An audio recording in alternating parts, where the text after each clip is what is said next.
Finally আজকে আমরা এই যাবত অনেকবার করছি বারবিকিউ, বাট পুরোপুরি ফাইনালি হয়নি। 80%, 90%, 95 হয়েছে। আর আজকে আলহামদুলিল্লাহ 100%। ওয়াও, কারণ তোমাদের সাথে আমরা 100% রাইটরা আছি। ও ওয়াও। আর আমার দুলা ভাই তো রেস্টুরেন্ট চালায় আসছে। নাম সব আমি নাম খামাইলো দুলা ভাই। মাই গড এত জোস কেন ভাই? আমি কখন মামি তোমার কেমন লেগেছে? আপনি খান, রেডি খান একটু। মজা হইছে অনেক। এত জোস, এত জুসি। এটা হচ্ছে কি বলে এটাকে? আচ্ছা বললাম গলা। রানটা একেবারে পারফেক্ট হইছে। রানটা just wow. Just looking like wow wow wow. আমি দাওয়াত আসসালামু আলাইকুম, সবাই কেমন আছেন? শুরুতেই দেখে নিলেন আমাদের বারবিকিউর একটা সুন্দর আয়োজন হয়েছে। আর সবকিছু আমরা কিভাবে কি করেছি সেটাই থাকবে পুরো ভিডিওতে। বলছে ছেলে মানুষ কাজ করতে পারে না, এই দেখেন আমার জামাই সবগুলো মাংস কাটছে। জামাই মতো জামাই হইলে সব পারবে, বুঝতে পারছেন? তাহলে আপনাদের জামাই পারে না দেখে আপনারা বলতে পারেন না আমার জামাই সব পারে। আমার দুলা ভাইয়ের জীবনটা। যাই হোক, আপনারা দেখে নিলেন আমার হাজবেন্ড কিভাবে মাংসটা কাটলো। আসলে এটা নিজের বাড়িতে সম্ভব হতো না যদি না আমি বাপের বাড়িতে আসতাম। বাপের বাড়িতে আসলে এমনিতেও মেয়েরা একটু অনেক বেশি অধিকার খাটায় তার হাজবেন্ডের উপর। এখন আসেন আমরা কি কি মশলা দিয়েছি এটাতে সেটা বলি। প্রথমেই দিয়ে দিয়েছি বারবিকিউ রাঁধুনি 3 চামচ মশলা এবং কালো গোলমরিচের গুঁড়া, লাল মরিচের গুঁড়া, আদা রসুন পেস্ট, লবণ তো মাস্ট দিতে হবে, এবং টমেটো সস অ্যান্ড দেন হচ্ছে টক দই। এটা দিয়ে আমরা প্রায় 1 থেকে 1.5 ঘন্টা মেরিনেট করে রেখেছি। অ্যান্ড দেন আমি না কোথায় যাচ্ছ? বারবিকিউয়ে যাচ্ছ?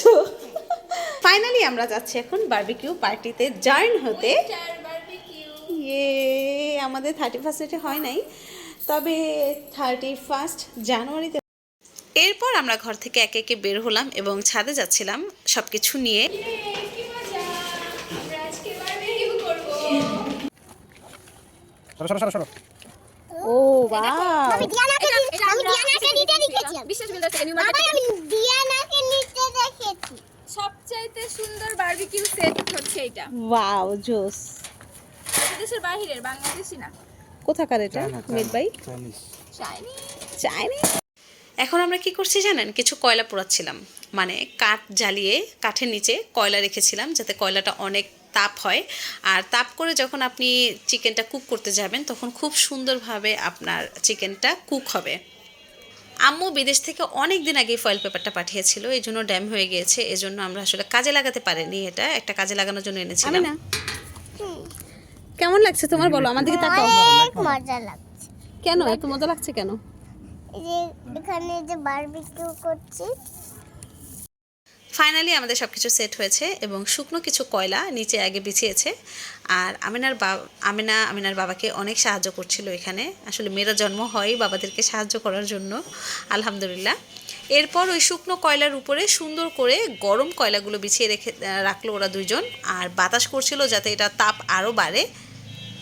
এখন 10:27 বাজে আর আমরা এখন ছাদের উপরে বারবিকিউ করছি। এখন দেখা যাক কতক্ষণ সময়ের মধ্যে এটা পারফেক্ট হয়। শুনো, সাদিয়া গলা খাবার, গলাবাজি করবা। এই যে চেক দে। তারা কাজ করছিল, আমরা ছাদে ঘুরছিলাম, আর ঘুরতে ঘুরতে দেখলাম আব্বু ঘুমাচ্ছে। ও মাই গড, আব্বুকে ঘরে রেখে আমরা তালা মেরে চলে আসছি ছাদে। এরপর তেলের ভিতর বারবিকিউ মশলাটা অ্যাড করে আমরা চিকেনের উপর দিচ্ছিলাম। গলাটা টেস্ট করে দেখলো তার গলাটা ঠিক আছে কিনা। গলা আমার না, তার গলাবাজি করার জন্য ঠিক আছে, লবণ সর্বপ্রথমেই সব তাকে ঠিক আছে। গলা দিয়ে দিলাম। হ্যাঁ, ভয় পাইছি আমি ভাই। যাও দাও। ভিডিওটা যারাই দেখছেন অবশ্যই মাশাআল্লাহ আলহামদুলিল্লাহ বলবেন। মহান আল্লাহ পাক আমাদেরকে অনেক ভালো রেখেছেন, আল্লাহর অশেষ রহমত কুদরত আমাদের উপর আছে, কারো যেন কোনো নজর না লাগে, এটাই আল্লাহর কাছে সব সময় চাই। আর আল্লাহ আমাদেরকে ভালো রাখুক সকল বদনজর থেকে। ছাদ থেকে আমরা চলে এসেছি বারান্দায়, আর তখনই আসার সময় মনে হচ্ছিল গ্রেভি কিছু তৈরি করলে ভালো হতো। অ্যান্ড দেন আমি পেঁয়াজ বেটে জাস্ট বারবিকিউ মশলাটা দিয়ে, টক দই দিয়ে, সস দিয়ে আর কিছু মশলা দিয়ে একটা গ্রেভি তৈরি করে ফেললাম, আর এটা কয়লার ভিতরেই দিয়ে দিলাম। যদিও এটা আগে থেকে দিলে ভালো হতো, পরে আমরা চুলাতেই কুক করেছি।